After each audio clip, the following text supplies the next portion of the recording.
Dear friends, Assalamu alaikum and welcome to Nadeem Academy.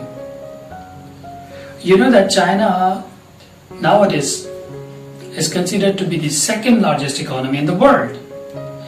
And this milestone has been achieved by China a couple of years ago by surpassing the Japan. While United States of America still leads the list. So these are the different countries having different economies in the world. So how and what are the methods of analyzing the economies of the world, whether they are growing, stagnant or decreasing?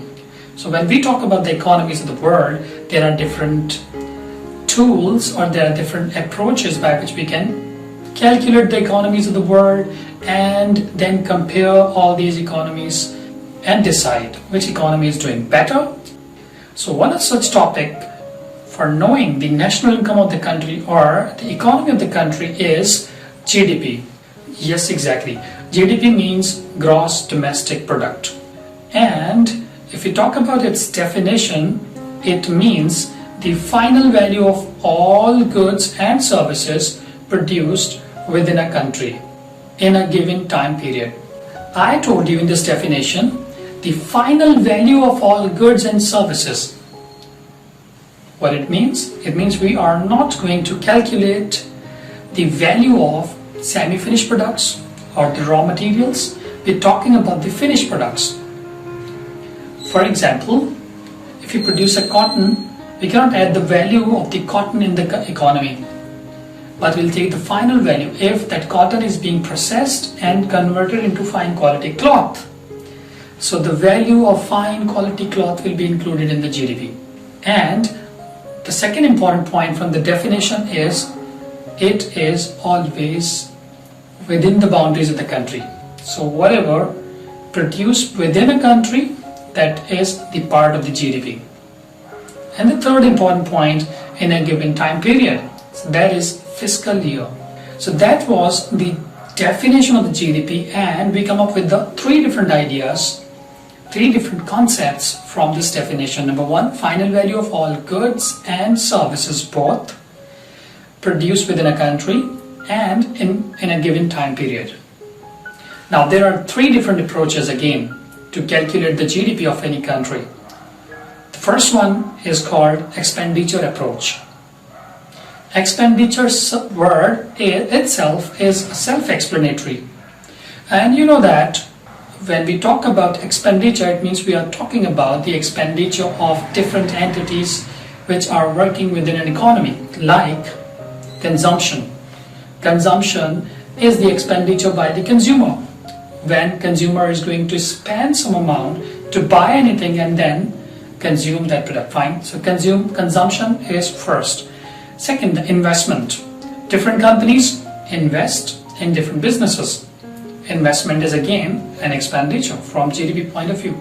Then government expenditures itself and net exports. So that will be the formula of GDP of expenditure approach, that is C plus I plus G plus NX. NX actually means net exports. How do we get this? Export minus import, we'll get net exports. So this is the first formula to calculate the GDP. One important approach of calculating the GDP is output approach.